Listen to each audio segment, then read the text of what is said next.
Google vient d'annoncer une série de nouveautés pour les pixels et du coup nous allons en profiter pour faire un petit point.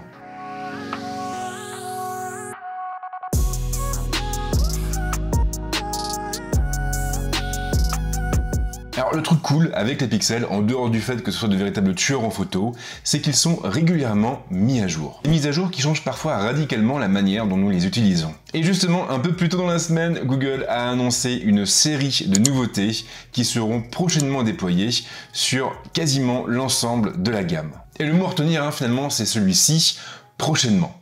Car si les Pixel 6 et les Pixel 6 Pro auront droit à ces nouveautés dès la semaine prochaine, il faudra attendre un petit peu plus longtemps pour les voir débarquer sur les autres appareils de la flotte. Bonne nouvelle en revanche, Google a vu large et tous les appareils depuis le Pixel 3a auront droit à ces nouvelles fonctions.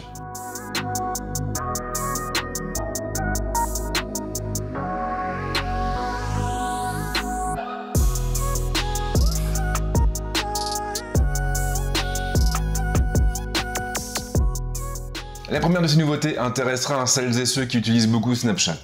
Google a en effet décidé de collaborer étroitement avec l'entreprise. Un partenariat qui a débouché notamment sur le Quick Tap, une fonction très utile et qui permet d'accéder à Snapchat en un instant depuis l'écran de verrouillage d'un pixel. Tous les pixels depuis le Pixel 4a peuvent en profiter, mais Google a décidé de ne pas s'arrêter là et la firme va donc déployer prochainement une nouvelle lens entièrement tournée vers les utilisateurs de Snapchat. Une lens baptisée Pixel Face. La première d'une longue lignée si l'on en croit le communiqué de presse publié par l'entreprise.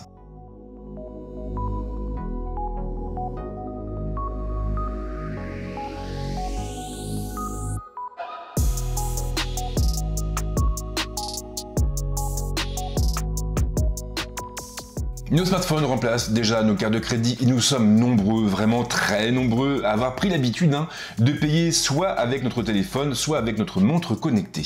Ce n'est que le début bien sûr, et Google de son côté ambitionne de faire des pixels nos futures clés de voiture. La firme s'est effectivement rapprochée de BMW afin de mettre au point une passerelle entre ses téléphones et les véhicules de la marque. Désormais, il est donc possible de déverrouiller et de démarrer un véhicule de la marque à l'aide d'un smartphone. Alors c'est plutôt cool, mais attention car tous les modèles présents au catalogue du constructeur allemand ne seront pas compatibles avec cette fonction. Et il faudra sans doute pas mal de temps avant que cette fonction se démocratise et soit étendue à tous les modèles de la firme. Autre point intéressant, Google explique aussi dans son article avoir activé l'Ultra Wideband sur les Pixel 6. Ce qui veut également dire que vous allez désormais pouvoir partager plus facilement des fichiers, des vidéos, des documents, des informations entre des appareils compatibles avec cette norme. Et le plus beau en plus, c'est que vous pourrez le faire de manière sécurisée.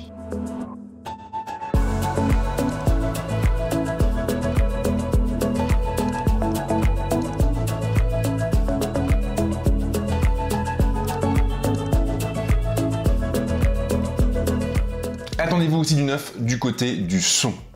Google a fait appel au machine learning afin d'améliorer la qualité de nos communications. Comment me direz-vous? Eh bien c'est simple, en permettant l'isolation de notre voix dans des environnements bruyants. Concrètement donc, grâce à l'IA, grâce à l'intelligence artificielle, nos pixels vont pouvoir prendre notre voix, apprendre à la connaître et surtout l'isoler du reste de notre environnement. Ce qui veut également dire que lorsque vous parlerez à vos correspondants, eh bien ces derniers vous entendront mieux. Autre nouveauté intéressante, si votre pixel reconnaît une chanson, il pourra directement l'afficher sur l'écran de verrouillage du smartphone. Et de votre côté, vous n'aurez plus qu'à taper sur la mention pour pouvoir l'ajouter à votre liste de lecture ou l'écouter directement sur YouTube Music. C'est sympa et puis surtout c'est complètement transparent, c'est complètement automatique et ça va donc un petit peu plus loin que la fonction qui est proposée par iOS depuis la dernière version de la plateforme. Sinon, sachez que si vous avez des Pixel Buds A, alors vous pourrez régler plus finement la puissance des basses.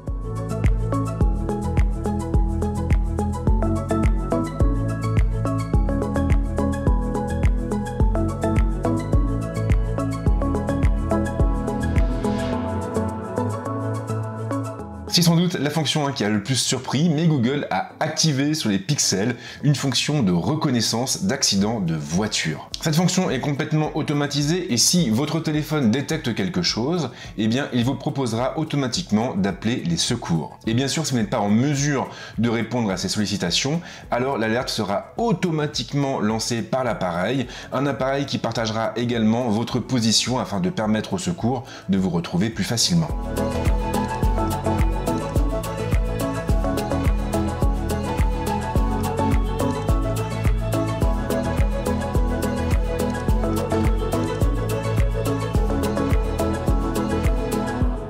après, il y a aussi d'autres nouveautés qui ont été annoncées, j'ai pris des notes. Et parmi ces nouveautés, on a notamment l'intégration de nouveaux fonds d'écran, des fonds d'écran qui ont été réalisés par une artiste originaire de Vancouver, artiste que je ne connaissais pas, mais qui semble vraiment très talentueuse. Il s'agit de Dana Kirley.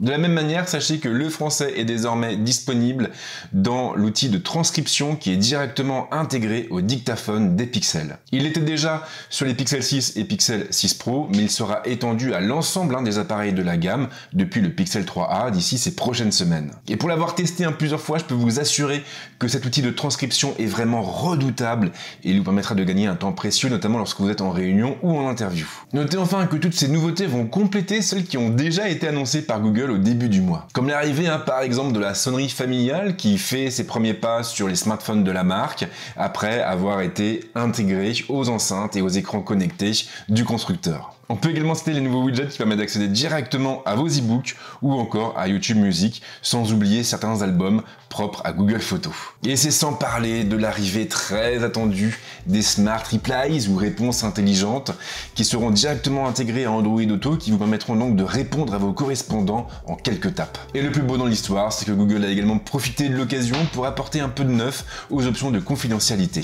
Un sujet qui est quand même très porteur en ce moment.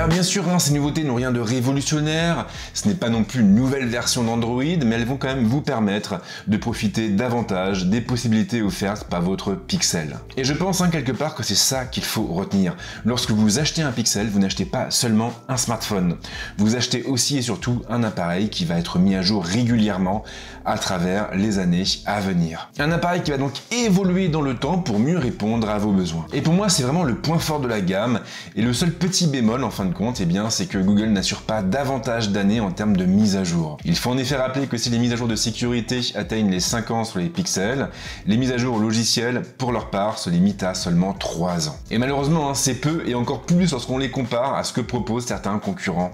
Des concurrents que nous ne nommerons pas ici pour des raisons évidentes, mais que vous avez tous identifiés.